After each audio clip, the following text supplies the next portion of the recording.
কালীপুজো মিটতেই রীতি মেনে বাঁকুড়ার আদিবাসী গ্রামগুলিতে শুরু হলো গরু খুঁটা উৎসব। ধান কাটা মরশুম শুরুর আগে এই উৎসবে গরু মানুষের অসম লড়াইয়ের যাচাই করে নেওয়া হয় পোষ্য গরুর শারীরিক সক্ষমতা। কালীপুজোর রেশ এখনও কাটেনি। জামাই, বাদনা, ভাইফোঁটা সহ বিভিন্ন উৎসবে যখন জঙ্গলমহলের হিন্দু বাঙালি মশগুল, তখন রীতি মেনে আদিবাসী গ্রামগুলিতে শুরু হয়ে গেল গরু খুঁটা উৎসব। এই উৎসবে গরু মানুষের অসম লড়াইয়ের মধ্যে দিয়ে আসলে আমন ধান কাটার মরশুম শুরুর আগে যাচাই করে নেওয়া হয় ঘরের পোষ্য গরুগুলির শারীরিক সক্ষমতা।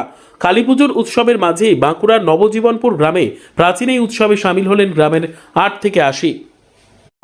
এই পরবটা আমাদের সব গরু জন্তুগুলো সব অরুণা বনে ছিল আগে। তারপরে আমাদের সে ঠাকুর বললো তোমরাকে এই গরুগুলাকে আলন পালন করতে হবে। এইভাবে আমরা ঠাকুরের কথা মতো আমরা অমাবস্যার রাতে গরুকে বাড়িতে আনে, ওরাকে সে সেদিন থেকে তার পরের দিন বিশ্রাম করে তারপর দিন আমরা এই দুয়াদের সঙ্গে খেলাধুলা করে আনন্দ করে ফুর্তি করা হয়। সেইটাই গরু যারা গরু বাঁধনা বলা হচ্ছে। সুনীল কিসকু।